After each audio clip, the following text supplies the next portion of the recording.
2, 1, boom. And we're live. First of all, cheers, gentlemen. Let's have a little toast. Relax. Bob, thank you very much for doing this. I really appreciate it. I understand that you've told this story many, many times. You've been grilled many, many times, and it's very stressful for you, so I really, really appreciate your time. For people who don't know the story, there is a documentary. Jeremy Corbell has a documentary out right now. It's called Bob Lazar, Area 51 and UFOs. And Flying Saucers. And Flying Saucers. Bob Lazar, Area 51 and Flying Saucers. Okay. Yeah. I first heard your story decades ago. I told you last night we went out to dinner. I've seen pretty much every interview you've ever given. I've followed the story incredibly closely. Mm-hmm. But for people who don't know the story, let's give them the bullet points. You used to work at Area 51. And Area 51, you went like, huh? Well, we want to be accurate. Okay. Area S4. S4, okay. It's about 15 miles south of Area 51. Okay. But, you worked in, how would you describe it? I guess within the Area 51 compound.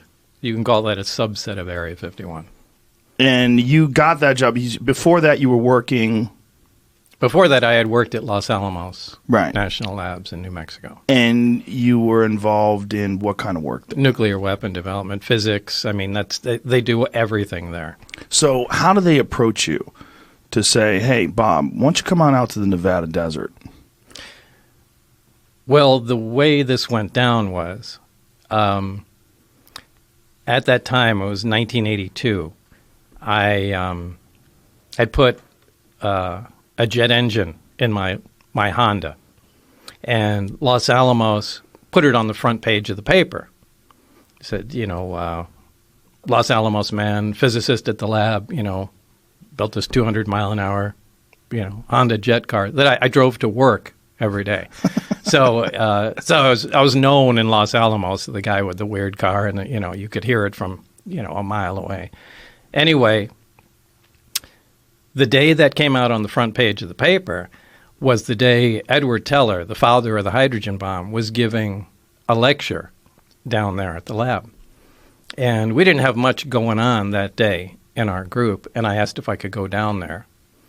And I went down there early, and Ed Teller was outside, leaning on a brick wall there and reading the front page of the paper.